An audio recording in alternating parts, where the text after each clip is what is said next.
Bonjour, j'espère que vous allez bien. Chez moi, ça va très bien. Aujourd'hui, nous allons parler du sponsor. Nous allons parler de tout ce dont vous devez savoir sur le sponsor. Le sponsor intervient dans la dernière phase de la développerie. Je veux dire, lors de votre interview, l'officier du consulat va vous demander votre sponsor. Qui est le sponsor? Quel est le rôle du sponsor? Quel est le revenu annuel du sponsor? Ok? Qui peut être mon sponsor? Ça doit être un Américain, ça doit être quelqu'un qui vit dans mon pays. Comment avoir un sponsor? Et si j'ai pas de sponsor, quelles sont les autres alternatives qui sont à ma disposition? Ok, donc c'est à toutes ces questions-là que nous allons répondre aujourd'hui. Ok, donc après avoir regardé cette vidéo, vous allez savoir un peu comment trouver un sponsor, c'est qui le sponsor, et toutes les interrogations que vous aviez eues auparavant seront répondues. Ok, et donc cette vidéo est destinée à toutes les personnes qui ont participé à la développerie, aux personnes qui sont déjà en phase d'interview, qui va s'ouvrir dans quelques temps. Ok, et les personnes qui ont participé à la développerie qui sont aussi en phase d'attente de leurs résultats. C'est toujours bon de savoir, ok, qui est le sponsor. C'est toujours bon de savoir le processus de la développerie et aussi de savoir comment se préparer, ok. Si c'est votre première fois sur notre chaîne, soyez la bienvenue. Je suis Béda de Happy Diaspora. Ici, je vous aide à développer un mindset pour atteindre vos objectifs beaucoup plus rapidement. Ok, je fais des vidéos sur la productivité. Je fais aussi des vidéos sur comment développer votre présence en ligne ou bien encore comment créer des business en ligne. Et comme je vis aux États-Unis, je partage des trucs et astuces pour toutes les personnes qui vivent déjà aux États-Unis ou les personnes qui désireraient vivre aux États-Unis. Pour ma part, j'ai participé à la développerie il y a quelques années de cela. J'ai été l'un des heureux vainqueurs. Et aujourd'hui, à travers cette vidéo-là, je vais partager ma petite expérience que j'ai sur la question. Ok, j'espère que ça va vraiment vous aider et ça va aussi vous motiver pour vous dire que la loterie est vraiment vraie. Ok, donc si vous y mettez, ok, si vous arrivez à fournir toutes les informations que les gens ont demandées, vous aurez votre visa et vous allez immigrer aux États-Unis. Ok, j'ai fait beaucoup de vidéos sur la développerie. Donc sans plus tarder, nous allons commencer aujourd'hui avec le sponsor. Donc le premier point que nous allons aborder, c'est quoi? Le rôle du sponsor. Quel est le rôle du sponsor? Ok, le sponsor, en fait, c'est une personne qualifiée qui s'engage auprès du gouvernement américain pour montrer qu'elle est capable et désireuse de soutenir financièrement un citoyen non américain pendant son séjour aux États-Unis. Ok, voici un peu ici le rôle du sponsor. Donc le sponsor, c'est quoi? C'est comme un aval, c'est comme un garant, c'est comme une garantie financière. Quand vous immigrez aux États-Unis, vous seriez nouveau, ok? Vous ne maîtrisez pas le pays, vous ne maîtrisez pas les procédures qui sont en place, vous ne maîtrisez pas la langue, vous ne savez pas comment vous débrouiller seul, ok? Mais vous êtes un homme, vous aurez besoin de besoins primaires, ok? Donc c'est ce sponsor-là qui va s'occuper de vous à vos premières heures aux États-Unis. Et le gouvernement américain, dans la procédure d'immigration, ils veulent bien que les gens viennent aux États-Unis, mais ne veulent pas que les gens viennent aux États-Unis pour être une charge publique. Parce que quand vous êtes une charge publique, c'est le gouvernement américain qui va s'occuper de vous avec l'argent des contribuables. Vous comprenez que c'est un peu difficile. Les personnes qui vivent déjà ici ont déjà des difficultés. Et s'ils envoient encore d'autres personnes, ils vous envoient ici juste pour travailler, pour que vous puissiez gagner votre argent, faire ce que vous voulez faire, aller à l'école ou bien créer votre entreprise, tout dépendant de vous. Mais ils ne veulent pas vous envoyer ici pour que vous deveniez encore une autre charge pour les États-Unis, ok? Raison pour laquelle ils vous demandent un sponsor financier. Quelqu'un qui sera là pour s'occuper de vous quand les choses n'iront pas. Ou bien quelqu'un qui sera là pour s'occuper de vous aux premières heures. Cette personne-là va vous aider à vous intégrer, vous aider à trouver un travail, vous aider peut-être à trouver votre premier appartement. Et enfin, vous allez vous intégrer aux États-Unis et vous n'allez pas être une charge publique pour le gouvernement américain. Donc voilà un peu le rôle du sponsor. Nous avons décortiqué un peu le rôle du sponsor. Maintenant, qui peut être un sponsor? Ok? Quel est l'âge du sponsor? Quelles sont les conditions à remplir pour être sponsor? C'est ce que nous allons voir sur notre prochaine page. Ok, donc, qui peut être un sponsor? Ok, le sponsor doit être âgé de moins de 18 ans. Je veux dire, il doit avoir 18 ans ou plus. Le sponsor doit être américain ou permanent résident. Ces informations-là sont tirées du site de l'USCIS, ok? Donc, si vous partez sur ce lien que j'ai mis en bas là, vous allez avoir toutes ces informations-là. Je les mets là toujours pour que vous puissiez vérifier les informations que je vous donne ici sur Happy Diaspora. Et ça doit être encore une habitude pour vous. Toutes les informations que quelqu'un vous donne sur une chaîne YouTube, vous devez aller vérifier ces informations-là. Et c'est vrai que c'est en anglais, mais faites un effort parce que vous voulez migrer aux États-Unis. Commencez à lire les choses en anglais au fur et à mesure, vous allez vous familiariser et vous allez pouvoir comprendre un peu ce qui est mentionné dans les instructions. Donc, la personne doit vivre aux États-Unis ou temporairement à l'étranger. Qu'est-ce qu'ils disent ici? Si votre sponsor ne vit pas actuellement aux États-Unis et qui vit ailleurs, par exemple hors des États-Unis, cette personne peut être un sponsor à condition que la personne ait toujours un domicile aux États-Unis. Je veux dire, par exemple, je connais quelqu'un qui est américain, ok? Il vit peut-être en Côte d'Ivoire, mais il a toujours une maison aux États-Unis. Cette personne-là peut être mon sponsor, bien vrai qu'elle est temporairement en Côte d'Ivoire. Vous me comprenez? Donc voilà un peu ici au niveau de la deuxième condition, vivre aux États-Unis ou temporairement à l'étranger. Ok? Maintenant, nous allons parler des choses sérieuses à propos de l'argent, le revenu annuel. Le revenu annuel de votre sponsor doit être supérieur ou égal à 125% du seuil de pauvreté. Sur la prochaine page, nous allons voir le barème. Ok, donc ne vous inquiétez pas pour ça. Les 125% du seuil de pauvreté, ils ont un barème qui a été indiqué en fonction du nombre de personnes qui sont à charge du sponsor. Après cela, il faut aussi remplir ces déclarations d'impôts sur 3 années consécutives. C'est ce qu'ils appellent ici tax return. Donc, quand vous dites tax return, toutes les personnes qui sont aux États-Unis qui travaillent savent ce que c'est. Ok? Donc, voici ici les conditions remplies pour être un sponsor. Ok? Maintenant, nous avons vu ces conditions-là. Comme je vous ai dit ici, il y a le barème 125% du seuil de pauvreté. Nous allons voir sur la prochaine page ce de quoi il parle. Voilà ici le barème du revenu annuel avec le seuil de pauvreté. Ok, donc le sponsor doit remplir une certaine condition du point de vue financier. Quel est son revenu annuel? Ok, ici on parle de revenu annuel avant imposition. Je veux dire le revenu annuel brut. Ok, on ne parle pas du net qu'il envoie chez lui à la maison, mais on parle du revenu annuel en gros. Ok, donc tout ce qu'il gagne annuellement, c'est de ça qu'on parle. Donc ici par exemple, comment lire ce tableau-là? Dans la première colonne ici, j'ai mis le nombre de personnes à charge. Ok, dans la seconde colonne ici, ça concerne pour les personnes qui ont des sponsors qui travaillent dans l'armée. Ok? Et dans la troisième colonne ici, ça c'est pour les autres personnes, pour toutes les personnes autres que celles qui travaillent dans l'armée. Donc si votre sponsor travaille dans l'armée, vous avez besoin seulement de remplir 100% du seuil de pauvreté. Par contre, si votre sponsor ne travaille pas dans l'armée, vous devez remplir 125% du seuil de pauvreté mentionné ici. Vous allez voir ici qu'il n'y a pas un. Un, c'est déjà le sponsor. Et comme vous allez venir vous ajouter à cette personne-là, ça fait 2. Donc ça veut dire que le plus petit nombre que vous pouvez avoir dans ce tableau-là, c'est 2. S'il est marié, qu'il a des enfants, ça va augmenter au fur et à mesure. Mais en fonction de la taille de la famille, il y a un certain montant que cette personne-là doit avoir. Donc si une personne qui est célibataire, qui vit aux États-Unis, veut vous sponsoriser, vous et elle, ça fait 2 personnes, c'est ici que vous devez regarder. Si cette personne-là travaille dans l'armée, elle a besoin de faire 17 240 $ par année. Ok, donc si elle remplit cette condition, elle peut être votre sponsor. Mais si elle n'est pas dans l'armée, elle a besoin de faire 21 550 $ l'année. Ok? Et on fait ainsi de suite. Si c'est une famille de 3 personnes, vous y compris, je veux dire peut-être le père, un enfant, et vous, ça fait 3 personnes. Elle a besoin de 21 720 $ si elle est dans l'armée. Ok? Et si cette personne n'est pas dans l'armée, elle a besoin de 27 150 $. Et ainsi de suite. Pour 4 personnes, ça fait 32 750 $. Pour 5 personnes, ça fait 38 350 $. Pour 6 personnes, ça fait 43 950 $. Pour 7 personnes, ça fait 49 550 $. Et pour 8 personnes, ça fait 55 150 $. Mais comme nous savons, il y a des exceptions qui peuvent arriver. Si c'est une grande famille, ok? Si votre sponsor a déjà environ 8 personnes à charge, que vous venez vous ajouter, que la famille devient 9, si la personne fait partie des forces armées, vous devez ajouter 4 480 $ par personne supplémentaire. Ok? Et si la personne ici ne travaille pas dans l'armée, vous devez ajouter 5 600 par personne additionnelle que vous allez ajouter. Si par exemple il y a 9 personnes ici et que votre sponsor ne travaille pas dans l'armée, ok? Il faut gagner par année 55 150 $ plus 5 600 $ pour pouvoir vous sponsoriser. Donc voilà un peu comment ce tableau-là fonctionne. Ce tableau-là est valable pour 48 États. Il y a ces 2 États-là qui ne sont pas compris. Ok? Donc ces 2 États-là ont un barème différent, mais le barème est encore plus élevé que celui que je vous montre là. Ok? Si votre sponsor remplit maintenant toutes les conditions financières, je veux dire, s'il a un revenu annuel qui est au-dessus du seuil de pauvreté qu'ils ont demandé, vous pouvez maintenant voir les documents qu'il doit fournir. Ok? C'est ce qu'on va voir sur la page suivante. Quels sont les documents fournis par le sponsor? Donc, la forme que le sponsor doit fournir, c'est la forme I-134. C'est la forme d'affidavit support.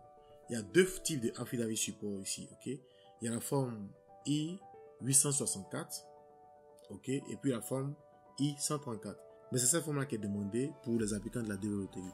Ok, donc votre sponsor doit signer et remplir la forme affidavit support. C'est le sponsor qui remplit cette forme-là et qui la signe, ok? En remplissant cette forme, il lui sera demandé des documents. Il doit envoyer son relevé bancaire et le relevé bancaire doit mentionner certaines informations telles que la date de l'ouverture du compte, les transactions qui ont été opérées mensuellement et au cours de l'année, ok, et également le solde du compte. Donc, le relevé bancaire que votre sponsor doit envoyer doit avoir ces informations-là qui apparaissent là-dessus. Ok. Il doit aussi envoyer une lettre de l'employeur parce qu'il veut savoir si le sponsor travaille toujours ou pas. Et sur cette lettre de l'employeur-là, il veut voir la date d'embauche, le salaire et le type d'emploi. Aux États-Unis, il y a plusieurs types d'emplois. Il peut être contractuel, il peut être freelance, il peut travailler peut-être à son propre compte. Il peut aussi travailler pour une entreprise, mais il peut travailler à temps plein ou à temps partiel. Quand il travaille à temps plein, c'est ce qu'on appelle ici full-time, c'est environ 40 heures la semaine. Il peut travailler aussi à temps partiel, environ 25 heures par semaine. Donc, ce sont ce genre d'informations-là qu'il veut savoir. Et à suite de cela, comme j'avais dit à la page précédente, il doit produire cette déclaration d'impôt. Ok, la déclaration d'impôt, il demande ce qui vient de l'IRS. IRS, c'est Internal Revenue Services. Ok, donc c'est un peu comme la plus haute institution des impôts aussi aux États-Unis. Donc, dans votre pays, quand vous avez besoin de par exemple, payer vos impôts ou bien vous avez besoin de régulariser vos charges fiscales, c'est à cette institution que vous adressez. Donc, ici, c'est l'IRS. C'est l'IRS qui a l'autorité de produire les tax returns qui sont déjà validés. Ok, donc, quand le document vient de l'IRS, ça prouve que c'était déjà validé. Ici, on demande 3 années consécutives. Ok, la tax return, c'est la forme 1040. Ou encore, vous pouvez envoyer votre W2. Tous ceux qui travaillent aux États-Unis savent ce que c'est que la W2. C'est un état récapitulatif de tous les revenus que vous avez eu au cours d'une année précise. Ok, donc si vous avez aussi votre W2, vous pouvez les envoyer. Actuellement, nous sommes en 2020. Ok, donc si on vous demande un sponsor, il doit envoyer ses tax returns jusqu'à 2019. Donc je vais dire 2017, 2018, 2019. Ok. Au niveau des documents, il y a une petite précision à faire. Tous les sponsors ont différentes situations. Si votre sponsor a d'autres assets, j'appelle assets d'autres biens. Ok, donc s'il a d'autres biens, par exemple des biens mobiliers ou bien des biens en investissement. Quand je parle d'investissement, ici je parle de la bourse ou bien je parle ici des bons. J'appelle ça ici bonds ou bien j'appelle ça aussi stock. S'il a d'autres assets quelque part, qu'il les mentionne dans la forme I-134 ou bien la forme I-134 qui est la affidavit support, il doit aussi envoyer les récapitulatifs de ces biens-là. Ok. S'il a une maison, il doit envoyer ce qu'on appelle le deed ou bien le papier qui prouve que la maison lui appartient.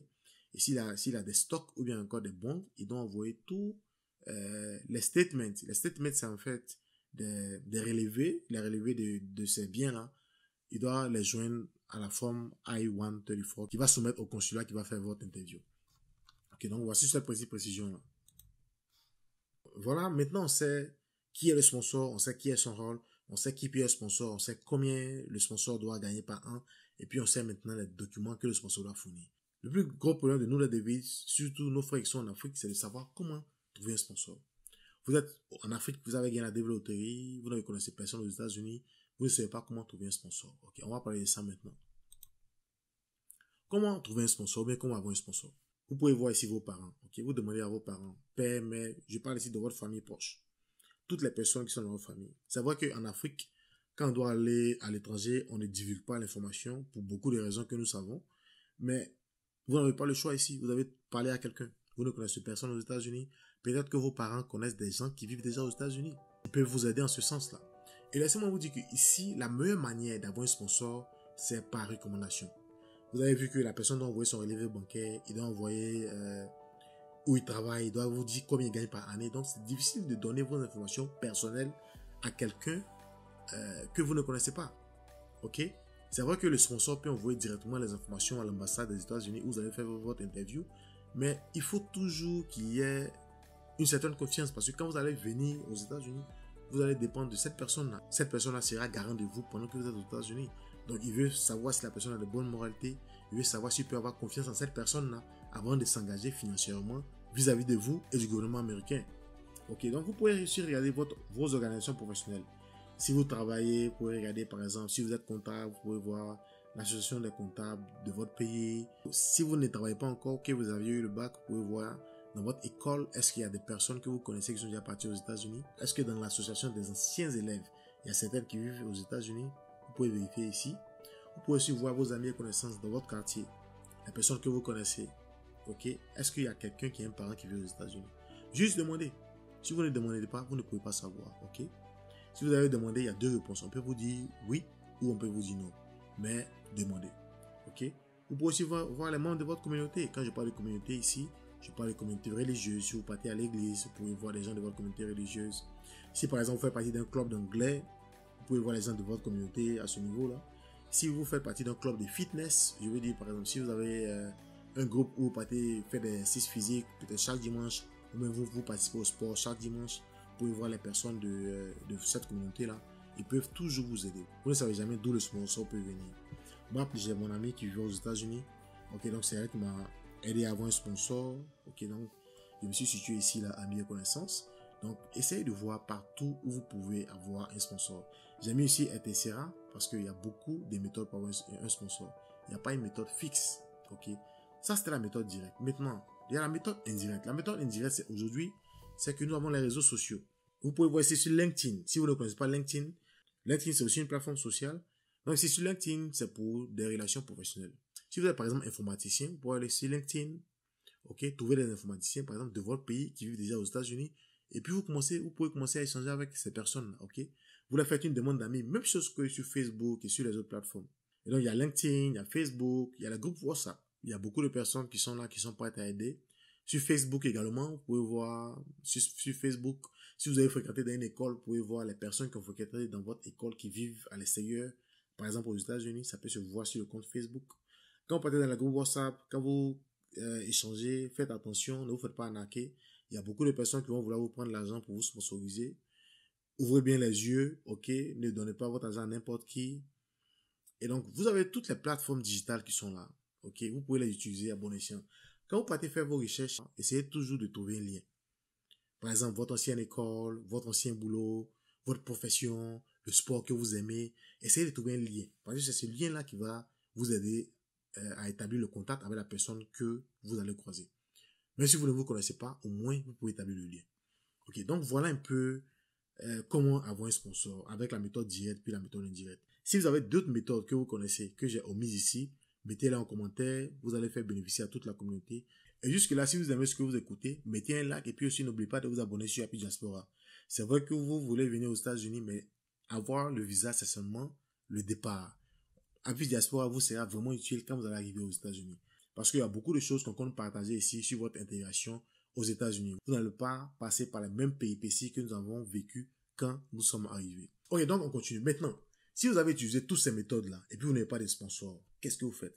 Quelles sont les alternatives que vous avez pour pouvoir trouver un sponsor? Nous allons voir maintenant à la page suivante. Les alternatives du sponsor. Ok, si par exemple vous avez trouvé un sponsor et le sponsor ne remplit pas toutes les conditions financières, vous pouvez avoir plusieurs sponsors. C'est ce qu'ici ils appellent joint sponsor, ok? Mais si vous avez plusieurs sponsors, chaque sponsor doit remplir la forme I-134. Chaque sponsor doit remplir la forme de l'affidavit de support, ok? Donc si vous avez 2, 3, 4, 5 sponsors, les 5 sponsors doivent remplir la forme. Bon, c'est vrai que 5 sponsors c'est exagéré, mais on ne sait jamais. Et donc chaque sponsor doit remplir une forme de l'affidavit de support, ok? Également, si par exemple votre sponsor n'arrive pas à remplir les conditions, ok? Et que vous ne trouvez personne d'autre, vous-même, si vous avez par exemple des terrains, ou même vous avez des biens personnels, vous pouvez utiliser ces biens personnels-là pour compléter celle du sponsor. Ok, toutes ces informations-là, vous pouvez les vérifier au niveau de l'ambassade de votre pays d'origine. C'est un cas qui se présente, vous posez le problème. Je vous dis bien, si vous ne posez pas de questions, vous ne pouvez pas avoir de réponse. Ok. Ici aussi, si vous avez par exemple des biens personnels, ça, je l'ai vu quelque part, je l'ai lu sur un blog. Un monsieur, il devait arriver aux États-Unis, il n'avait pas de sponsor. Il avait du cash. Il avait du cash dans son compte. Il a présenté son relevé de compte. Il avait suffisamment d'argent sur ce compte-là. Et ça lui a permis de venir aux États-Unis avec la DV Loterie sans sponsor. Donc, ce n'est pas des choses à écarter. Si vous avez par exemple du cash, si vous avez par exemple des terrains, si vous avez des biens, je veux dire des biens. Mais quand je parle de biens, on ne va pas parler dans la bouche, ok? Vous avez des biens, vous avez les papiers qui prouvent que c'est vos terrains. Ok? Vous avez des papiers qui montrent par exemple votre relevé de compte. Avec votre nom là-dessus. Vous avez une entreprise, par exemple, qui produit une certaine somme chaque année. Vous envoyez tous les états financiers. Vous montrez ça à la personne qui va vous interviewer. Et puis, bon, vous allez voir. Ok, donc, c'est des choses à ne pas écarter. Maintenant, ici également, ça également, je l'ai lu sur un blog. Si vous avez déjà un emploi aux États-Unis, vous êtes chez vous dans votre pays, vous avez gagné la Green Card Lottery, vous avez déjà un emploi aux États-Unis. Si vous avez la lettre d'emploi d'une entreprise des États-Unis, vous pouvez présenter cette lettre-là et elle peut vous dispenser votre sponsor, ok? À travers la lettre d'embauche, ça va prouver que vous allez travailler aux États-Unis, donc vous n'aurez plus besoin de sponsor quand vous allez arriver. C'est des choses que j'ai vues, c'est des choses que je partage avec vous. Comme je le dis toujours, à vous de vérifier ces informations. Après ces 3 informations que je suis ici là, il n'y a pas d'autre alternative? Non, ne quittez pas. J'ai encore quelque chose pour vous. Vous pouvez trouver un sponsor qui est basé dans votre pays d'origine. Ça également, ça à vérifier. Si vous avez quelqu'un dans votre pays qui est financièrement stable, vous pouvez toujours demander à l'ambassade. J'ai pas de sponsor, mais j'ai quelqu'un ici qui veut me sponsoriser. Bien vrai que je m'envoie aux États-Unis. Comment ça se passe? Je vous dis les amis, demandez. Demandez. Vous ne savez jamais d'où votre chance peut venir. Donc c'est des choses que vous pouvez vérifier. Si vous partez à l'interview que vous n'avez pas, par exemple, de sponsor, vous pouvez demander. C'est des alternatives que vous pouvez demander. Ou encore, vous pouvez demander, bon, combien de jours j'ai pour pouvoir trouver mon sponsor? Bien vrai que vous avez déjà fait votre interview avant la décision finale. C'est des choses que vous devez demander. Ok? Personne ne pourra vous le dire. Et ces genre d'informations changent d'un pays à un autre. Donc, n'hésitez surtout pas et demandez. Ok? Donc, voilà un peu ce que je voulais partager avec vous. Ok? Si vous avez des questions, posez-les. Ok? J'espère que vous allez nous retrouver ici bientôt. Si vous avez aussi des commentaires, mettez en commentaire ce que vous pensez, ce que vous aimez, ce que vous désirez voir, ce que vous voulez savoir sur l'immigration aux États-Unis, ce que vous voulez savoir sur les États-Unis. Ok, nous sommes prêts à faire ces vidéos-là pour vous. Et puis pour les personnes qui sont déjà aux États-Unis, ou même pour les personnes qui ont déjà eu leur visa, qui ont des expériences à partager, surtout au niveau du sponsor, comme ils ont trouvé leur sponsor, partager ces informations-là, ça peut vraiment aider la communauté. Ça peut aider vos frères et vos sœurs qui désireraient immigrer aux États-Unis. Et donc, faites-le pour aider votre communauté, c'est tout le monde qui gagne. Avant de nous laisser, je sais que vous étiez concentrés sur la vidéo. Et si vous l'avez aimé, je vous demande de mettre un like. Et puis, abonnez-vous. Abonnez-vous pour faciliter votre immigration aux États-Unis. Parce que, comme je vous dis, nous sommes passés par ces étapes-là. Nous sommes arrivés aux États-Unis. Le début n'a pas été facile, mais aujourd'hui, les choses vont nettement mieux. Et donc, c'est ces choses-là que nous voulons partager avec vous pour accélérer votre immigration aux États-Unis. Et vous allez commencer à réaliser vos projets et vivre la vie que vous avez désiré vivre avant que vous ne veniez ici aux États-Unis. Ok. Donc voilà, c'était tout ce que j'avais pour vous. Portez-vous bien et passez une excellente journée positive. Bye.